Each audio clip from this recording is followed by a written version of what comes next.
fight. Love the reason for the fight, dog. Let's go. I'm a natural born fighter.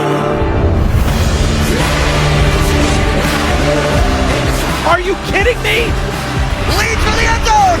Touchdown! Come on! We're going for this fight together. After this week, the combined record for the next three Patriots opponents is 1-11, but they got to worry about tonight. The undefeated Buffalo Bills on Sunday Night Football.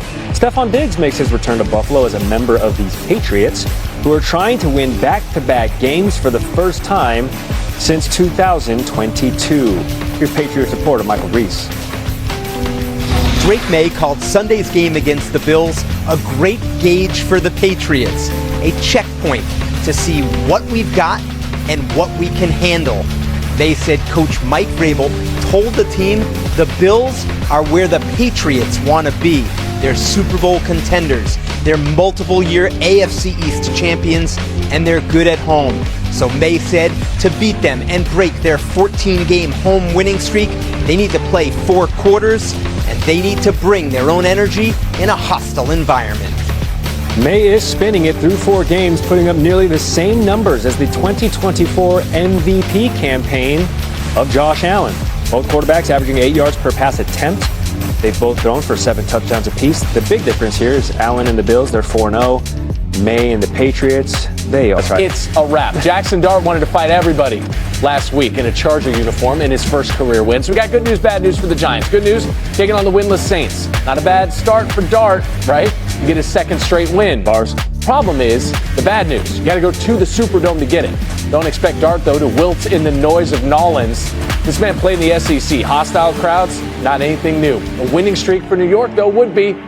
Jordan Run-On has more. Rookie quarterback Jackson Dart is trying to do something for the Giants they haven't been able to do in almost 2 years. Win consecutive games. The last time the Giants strung together victories, it was with Tommy DeVito at quarterback during the 2023 season. Dart and the Giants are going to have to do it on the road in New Orleans without their top offensive weapon and wide receiver Malik Neighbors. He's out for the season with a torn ACL. The likelihood is the Giants are going to fill that void by committee. Head coach Brian Daboll said everybody's going to have to do their part. Perhaps the biggest beneficiaries are going to be wide receiver Darius Slayton and tight end Theo Johnson, both who should see their targets increase dramatically without Neighbors in the lineup.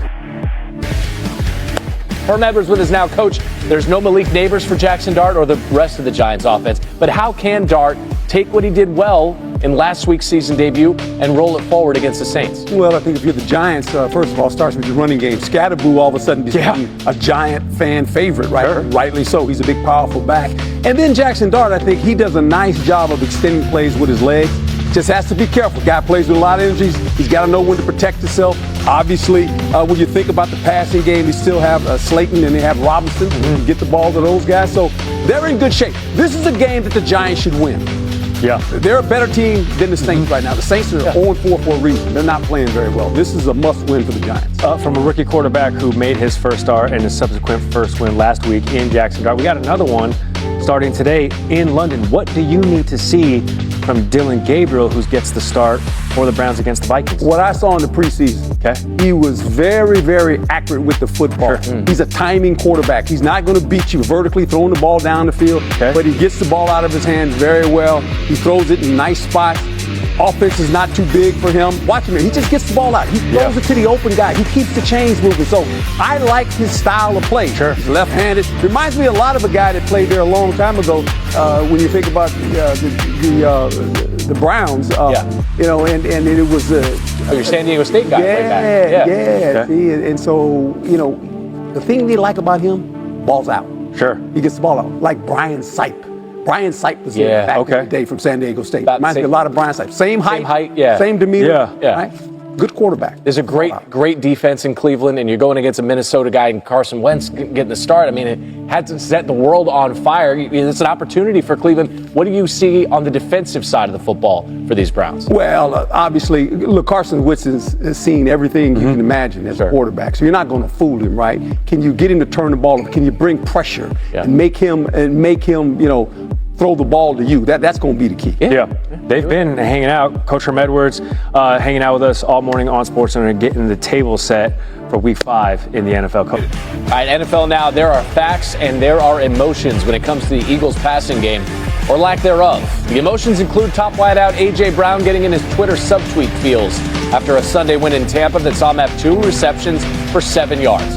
The facts back him up, though. The Eagles ranked 31st in passing, 138 passing yards per game. Quarterback Jalen Hurts had none passing yards in the second half last week. Here's another fact that matters. The Eagles are perfect. They're 4-0 as they host the Broncos this afternoon, and that is why Sal Paolantonio is in Philly for us. Sal, what more can you tell us about this A.J. Brown, Jalen Hurts dynamic, possibly impacting this struggling passing offense? Good morning there, Randy Scott. Beautiful day for a football game here in South Philadelphia. I'm glad you mentioned that 4-0 stat for the Philadelphia Eagles. Let me give you a couple more. The Eagles have won 10 in a row, 20 of their last 21. But you know how you do that? You're constantly assessing and reassessing where you are as a football team. And that's what the Eagles did this week. That's what Nick Sirianni and his coaching staff, Kevin Patullo, his first-year offensive coordinator, that's what they did. How do they make Saquon Barkley more effective? How do they get A.J. Brown to be more productive in the passing game? Well, listen to Jalen Hurts and A.J. Brown talk about this reassessment, where they are and where they're going. I think it's a bad thing for one. The ball is not just for targets or anything to put numbers up, but no, I see that that we're struggling, and I'm a guy that wants the ball in those times when we can't find a way. Give it to me. Like when the game's on the line, give the ball to me. It's not just 2 people. It's a collective thing. It's about the offense generating and being what we believe it could be, and what we've shown it can be. And so that's every aspect of our game. Take a look at these numbers. This is a really good indication of what Jalen Hurts is talking about. Find a way on offense. Find a way to be more creative. First 4 games, static, vanilla, predictable, play action pass, just 18% of their dropbacks, 28th in the National Football League. Pre-snap motion, Randy, 48%. That's 26th in the National Football League. Static, vanilla, predictable. I got another number for you, Randy. When Jalen Hurts is under center or in a pistol formation, the Eagles run the ball 81% of the time. That is very predictable. I was just out on the field here with Sean Payton. We were talking about his old days when he was the Eagles head coach. He's got quite a defense. On the Eagles staff here, he's got quite a defense. This is a tough matchup. Yeah. Denver Broncos on defense for the Philadelphia Eagles. Patrick Surtain is on A.J. Brown all day. They grade out as the best pass rush in the National Football League. This is a difficult matchup for the Philadelphia Eagles going against Sean